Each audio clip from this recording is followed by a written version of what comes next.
Hey, what is up, everybody? This is your boy J Trip, and welcome to That's a Shoot.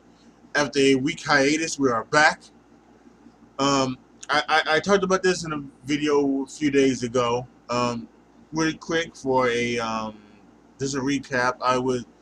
I've been trying to find a job and doing some job searching. So I went on some interviews and doing some other things. So last week I missed a few of my episodes of my little shows that I do here on the channel, and one of them was That You Shoot. Um, so I apologize for that, but I am back this week with a new episode, and because of that, I haven't really been able. I've really been taking the notes like I usually have for my putovers and my berries and my thoughts about the main topic. So what I'm doing, I'm just gonna go. That's why I'm calling this potpourri. I'm just gonna go around and talk about some many. I get like 4 or 5 things I know I want to talk about, and then if something else comes up in my mind, remember we'll talk about it. But otherwise, this is just a potpourri. Now, I'm not talking about like putting over stuff or burying stuff, stuff like that. This is just a potpourri of good shit. I guess you can say that's good shit, as Vince would like to say. So let's go ahead and let's start the good shit. So let's start with some breaking news from a couple of weeks ago. The fact that NXT is going to be now on the USA Network. That broke last week, and it is obviously a ploy on WWE's part to beat down the competition that is AEW, and so they have. So, I for one think this can't do no wrong. I think that this could have been possibly headed the way it could have been even if AEW didn't happen. What it probably would have been is it probably would have been like if it probably would not be what it is. It probably still would be like two instead of be 1 hour, and it probably would be like some like thing where it was taped. Something like 1 week it was live and 1 week it was taped maybe. But yeah, but since AEW decided to put it on Wednesdays and have it on Tuesday night, they wanted to they want to squash the competition like they should be, and um, so yeah, they're gonna put NXT on the USA Network. I have no problem with this. I'm not worried that it's going to ruin NXT. To be honest with you, I watch the takeovers. I don't watch the weekly shows, and who knows if I watch the weekly shows now. Wednesdays is a particularly bad night for me because from the first things that I think about, um, I'm not sure what happened, but first of all, we got Survivor. That's the first thing. So I'm watching Survivor no matter what. Survivor comes first. Survivor comes first before anything else. Um, and then there's like, you know, um, yeah. So and there's other things too, like the Goldbergs, and there could be other shows that could come on this season that I could be really interested in.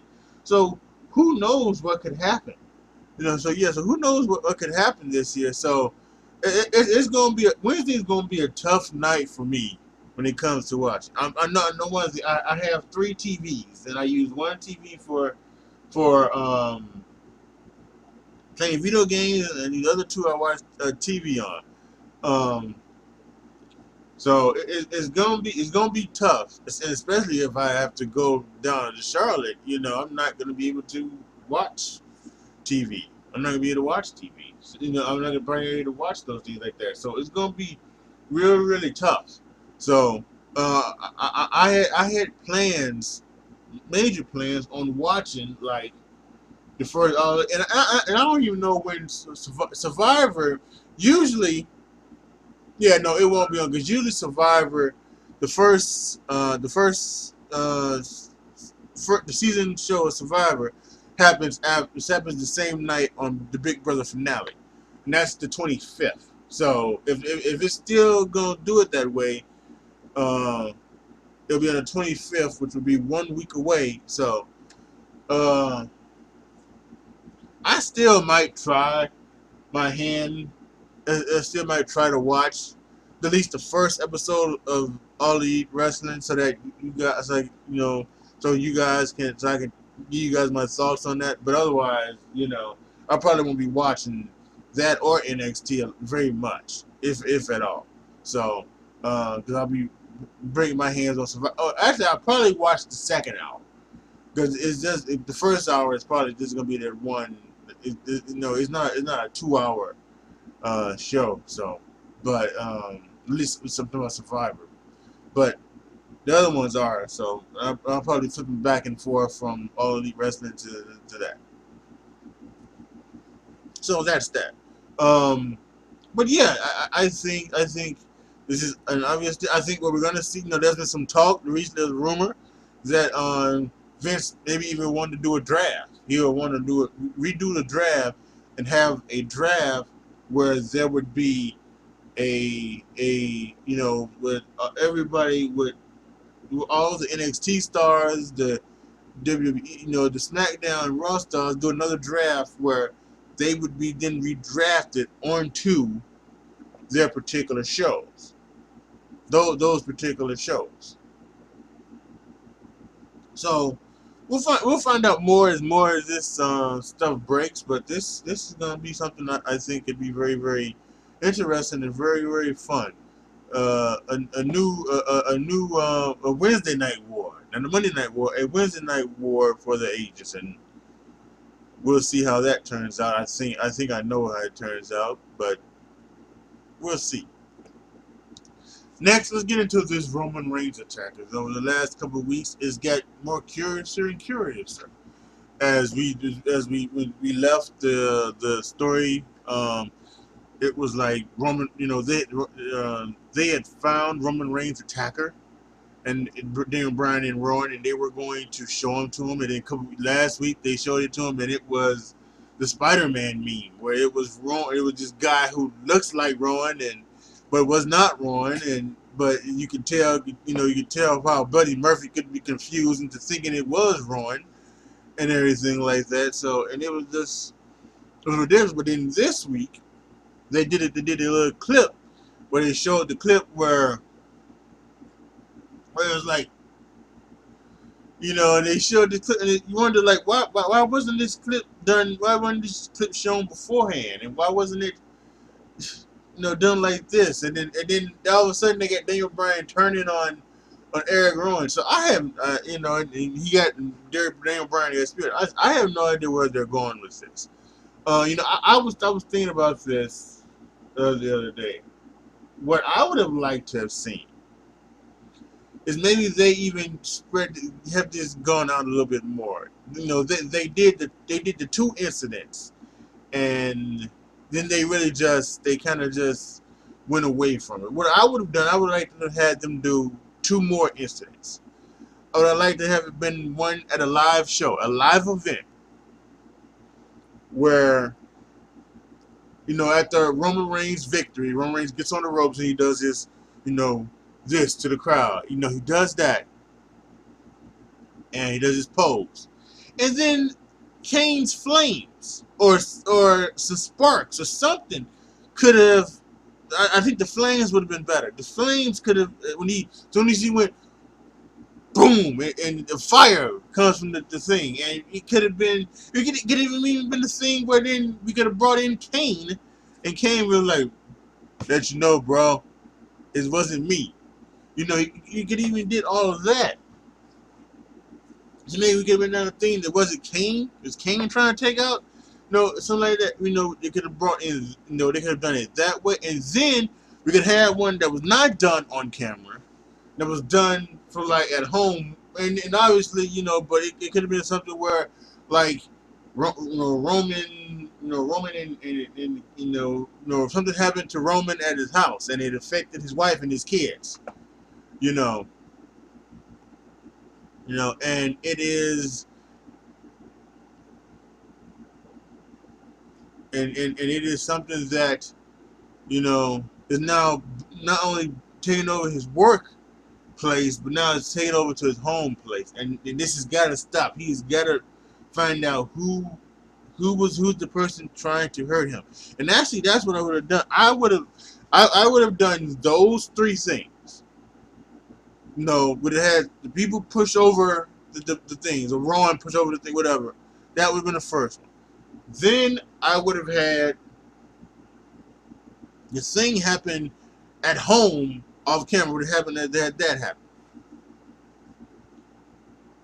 Then I would have had the Samoa Joe thing happen on thing, where the car, and then the same thing that happened, and then apologize, and then you would have had Joe, and then you would have had Samoa Joe being exonerated, and then they could have got rid of that, and then I could have had, and then I would have had the live event thing, or maybe even just maybe if you wanted to, you could have had no, because Roman wasn't on SummerSlam, neither was Daniel Bryan, so maybe you could have had you know maybe that Rowan Buddy Murphy match that was on SmackDown. Maybe you could have had that actually on SummerSlam, and then after Roman wins, the Kane stuff happens, the flames and everything like that.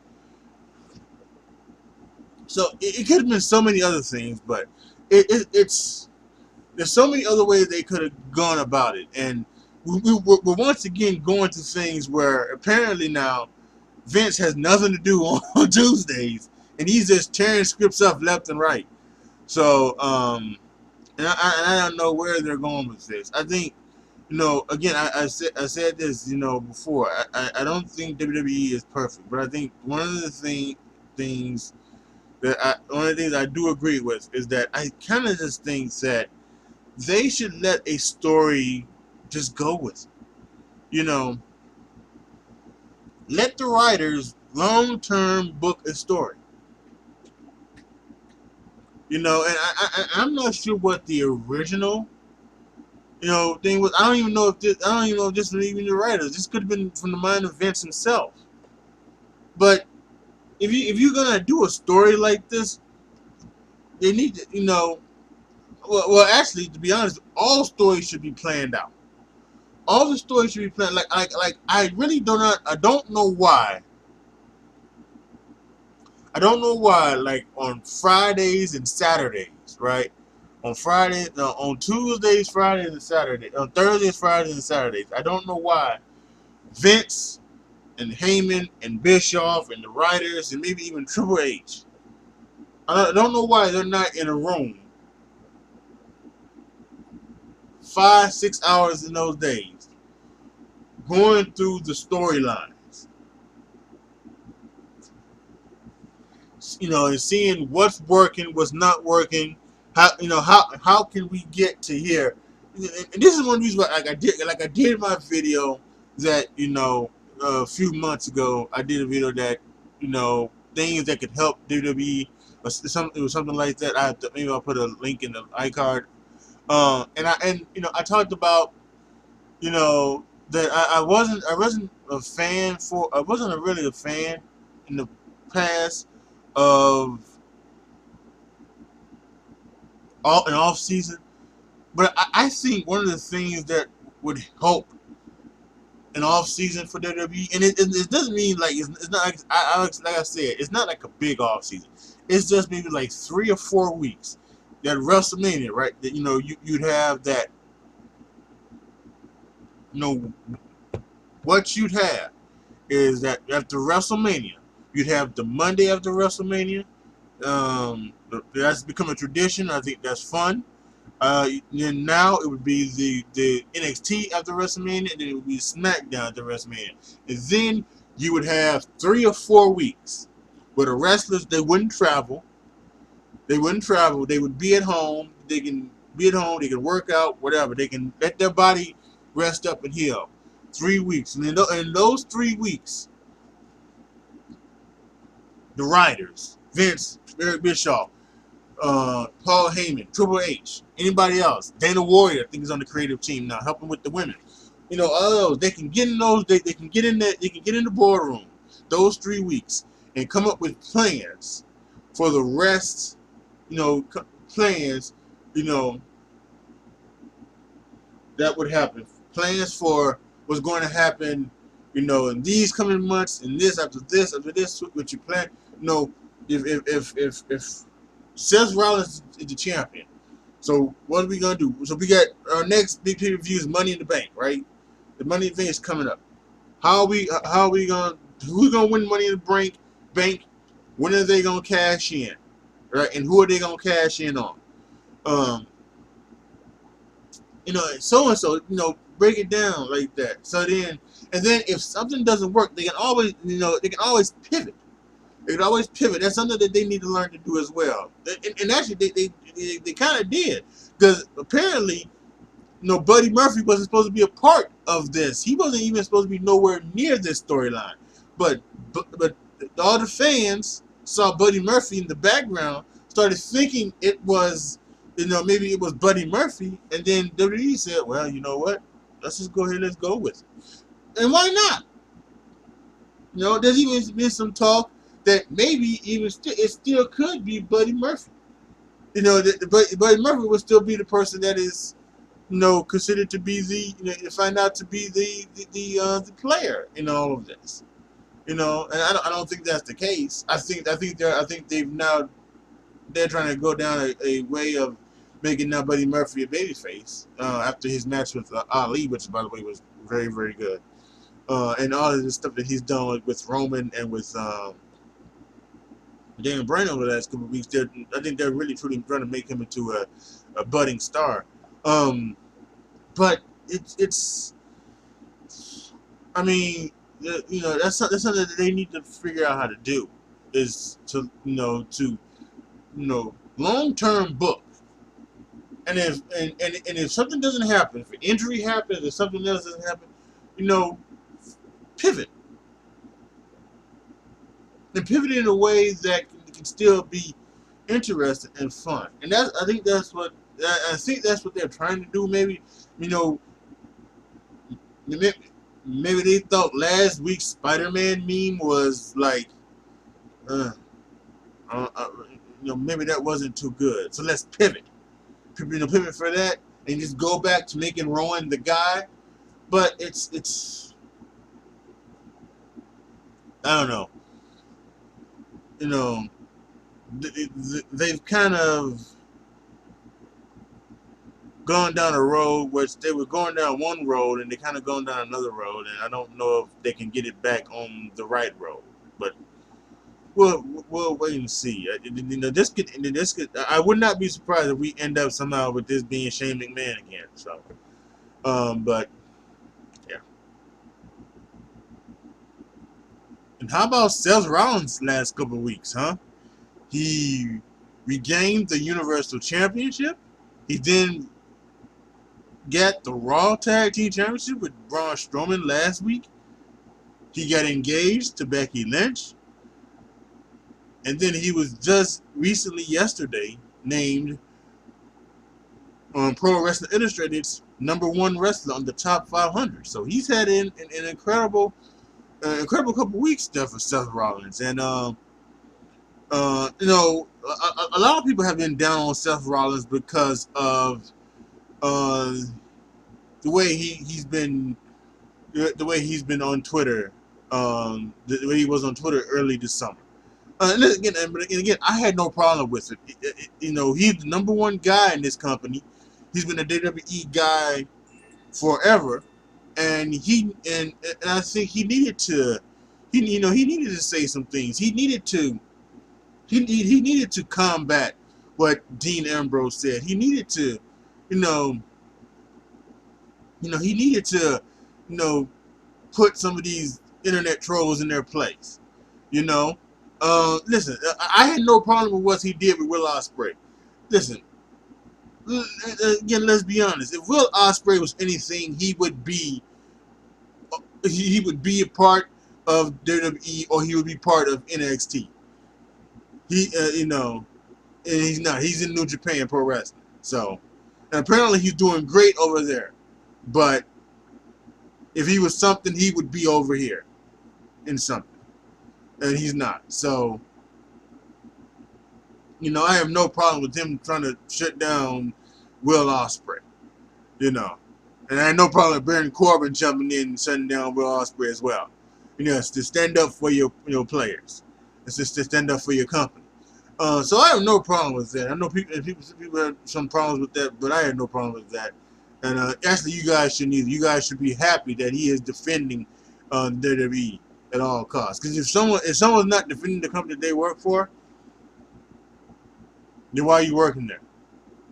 So I had no problems, but very interesting couple of weeks for Seth Rollins. Really, really good. And we have to see now whether it's happening at where that goes to when it comes to Night of Champions. It's him and Braun Strowman, tag team champions, are not only going to wrestle Dolph Ziggler and Bobby Roode for the tag team championship, but they're going to wrestle each other for the Universal Championship. And I was almost certain that they were going to throw in the United States title in there and have it be like a true a triple header match between. I don't know, but it was going to be one of those winner take all deals. So. But that didn't happen. But I'm really interested, very, very interested in seeing what does go down, between Seth Rollins and Braun Strowman. Because I think there's still a possibility that the OC could get their title shot, the Raw before that they win the title, and then they go on to face Roode and Ziggler at the show. So, and there's always a chance that they can be added, and they can be turned into like a tables, ladders, and chairs match. So there's so many things that could happen. So anybody who's upset that the OCs doesn't look like they're gonna get their titles back, anything like that, I think there's a very good chance that they will. Very good chance.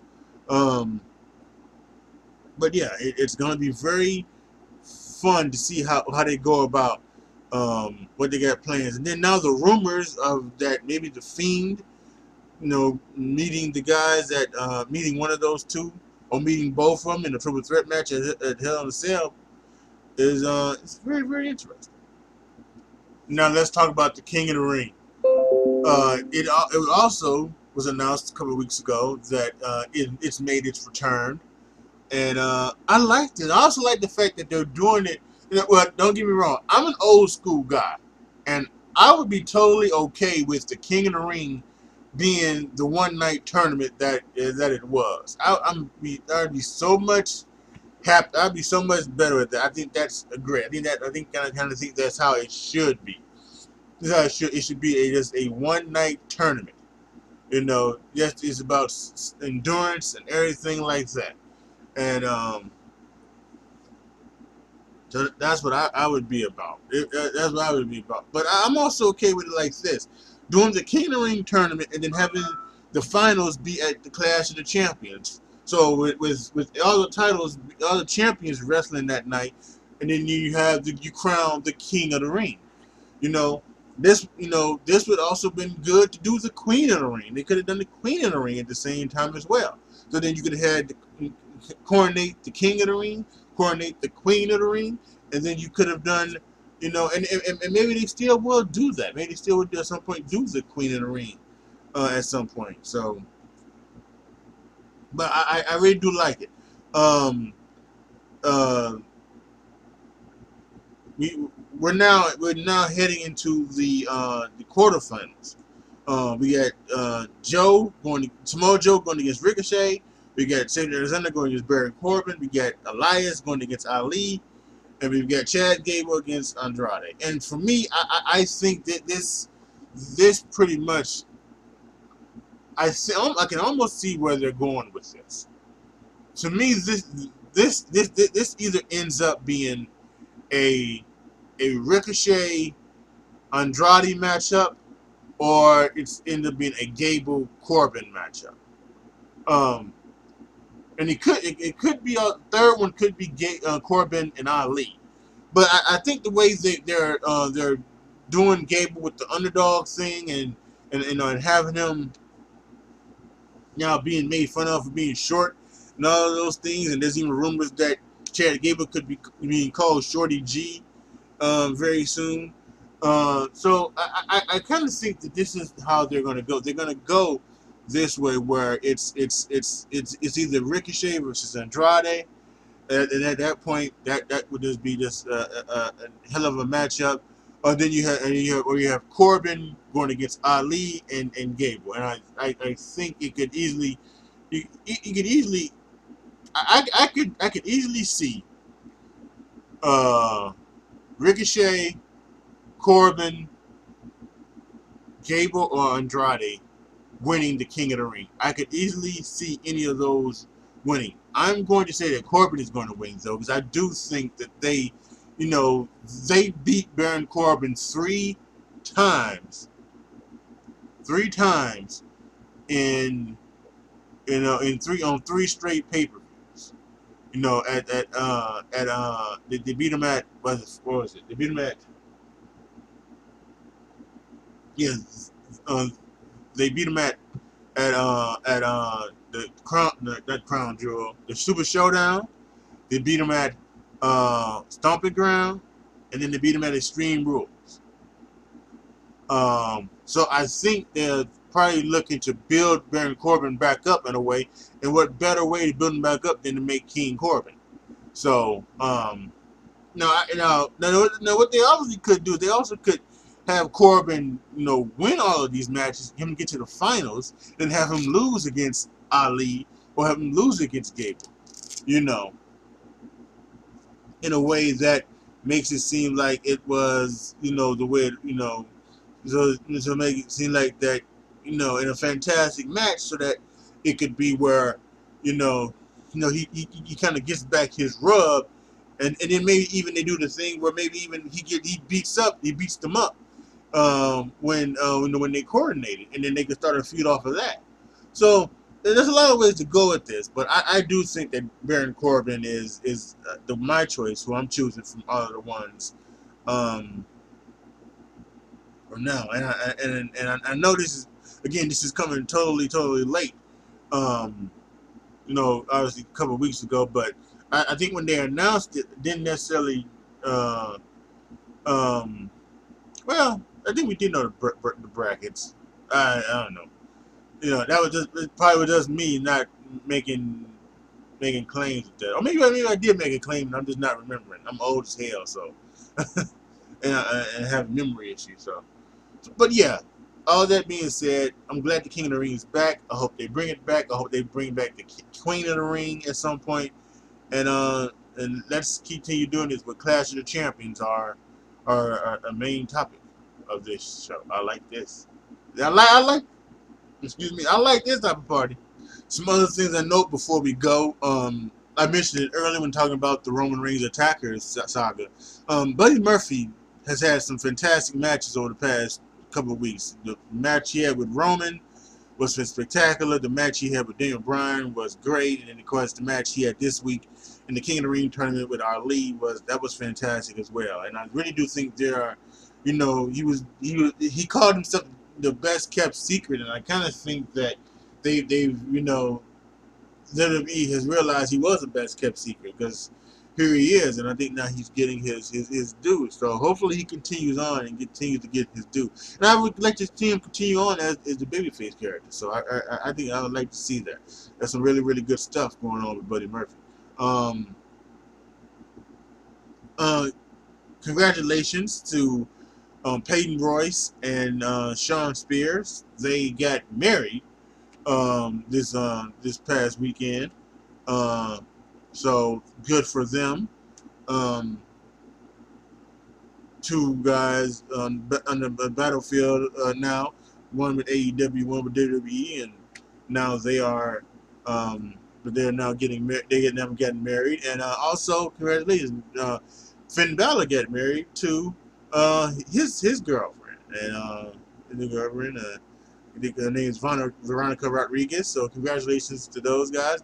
Maybe one of the reasons why Finn wanted some time off. He wanted not only time to improve his mind and his body, but to also get married. And so that would be good to see. Now hopefully he'll go on his honeymoon. He'll sit back, relax. Maybe he'll even try to start a family. And he'll then when he'll come back, he'll join the OC. Speaking of starting a family, Ronda Rousey has been added to Total Divas, and that's going to be something interesting to see. Um, what's also been interesting to see is like her whole thing. She wanted to do this to try to get pregnant, and you know,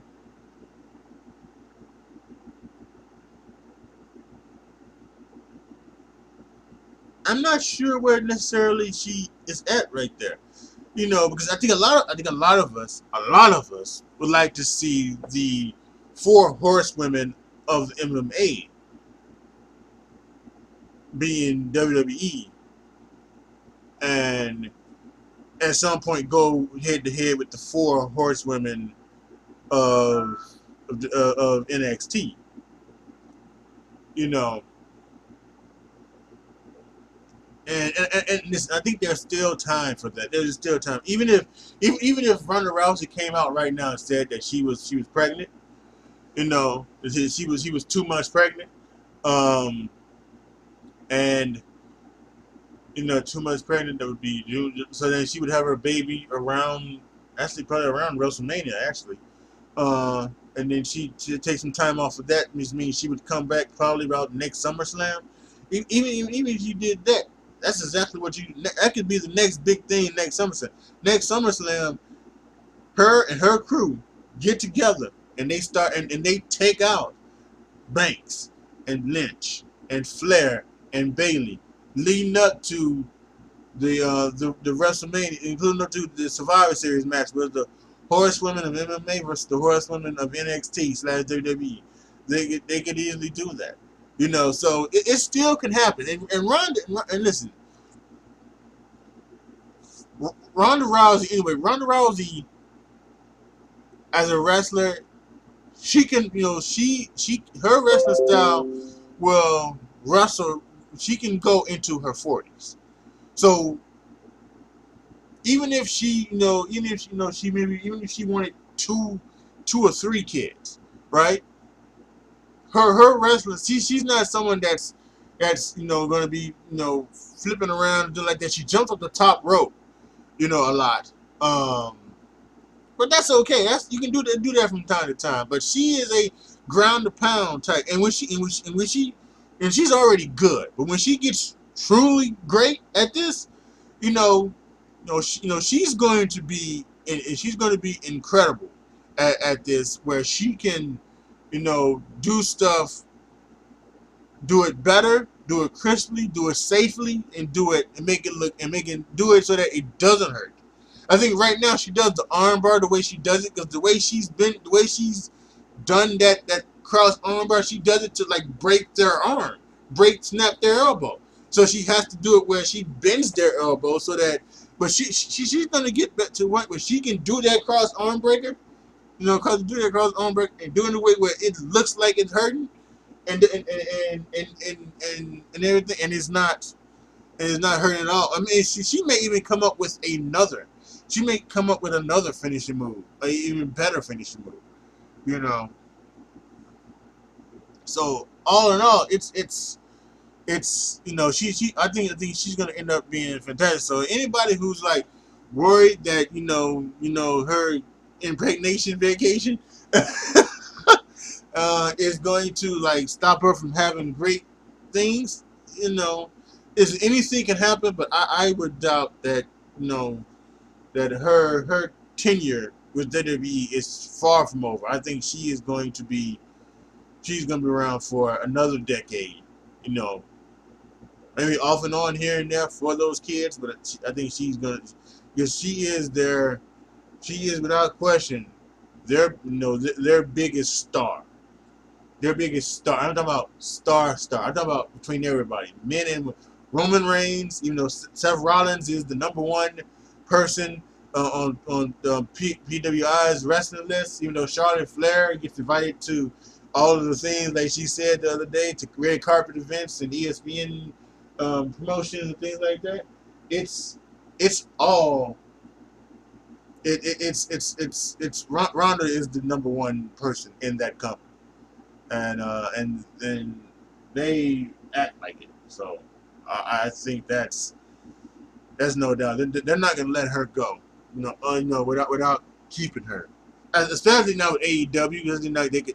But I'm sure. But Ronda Rousey's always been a WWE fan, so I think she might be one of the ones that she would never, even if she decided she just wouldn't wrestle. She just wouldn't wrestle. Even if she wanted to leave the wrestling business to have her family, she just wouldn't wrestle. She wouldn't. You wouldn't see her going to AEW. She just wouldn't wrestle. Um,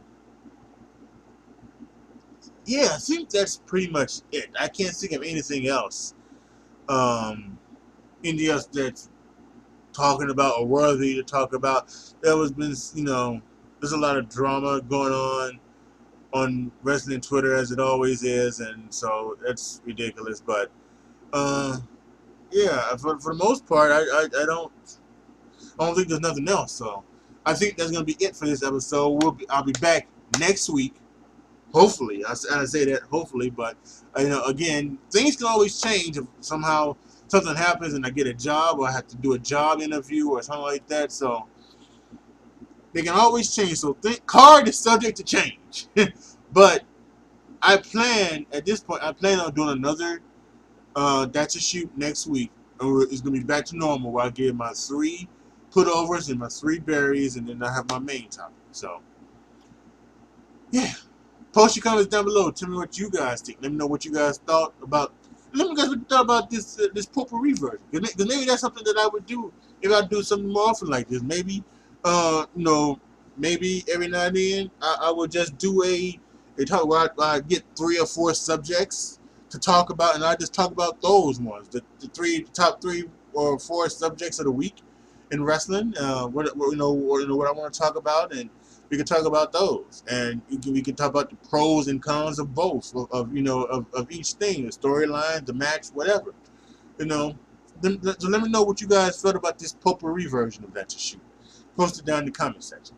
Like the video, share the video, subscribe to the channel, and as always, thank you guys so much for watching. This is your boy AJ Tripp signing off.